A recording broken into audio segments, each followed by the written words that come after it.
Hello， 大家好，我係阿 Sam 啊。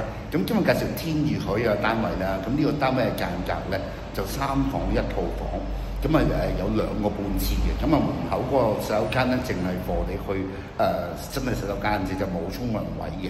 咁啊就面積848尺，咁啊仲有 store 房添啦。咁呢個單位位於係天譽海嘅2座，比較層數低少少嘅。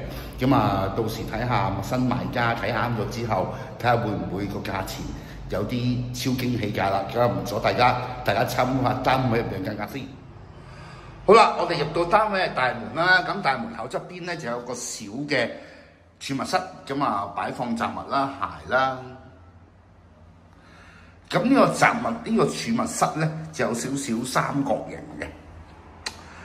咁啊去到經過條走廊之後啦，第一個位置就係洗手間。咁呢個洗手間可以去便便啦，同埋 U 啦，同埋可以刷牙洗面嘅。咁如果小朋友多嘅你咧，多咗個洗手間咧，就更加好啦。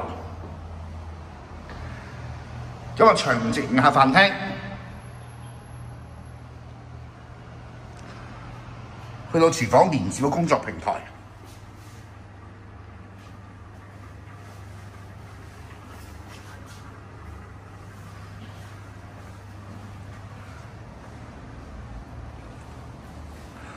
好啦，我哋去到露台嗰邊，咁啊，其實呢個位於喺我哋叫做如果佢叫做5樓，我哋個層數係第1層啦，咁啊會望到迴旋處啦、馬路啦，咁同埋會有海景嘅。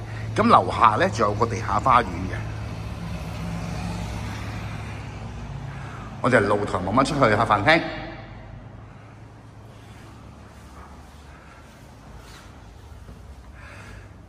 第一個浴室，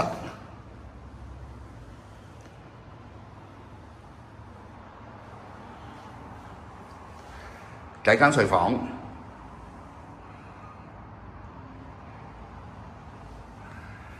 第2間睡房，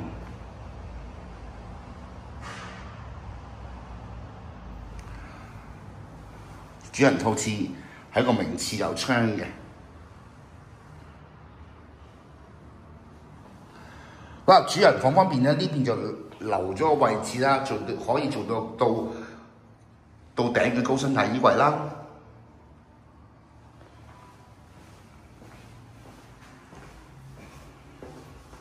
如果大家對呢個單位有興趣，可以講我聲，電話係9092703290927032，等你電話。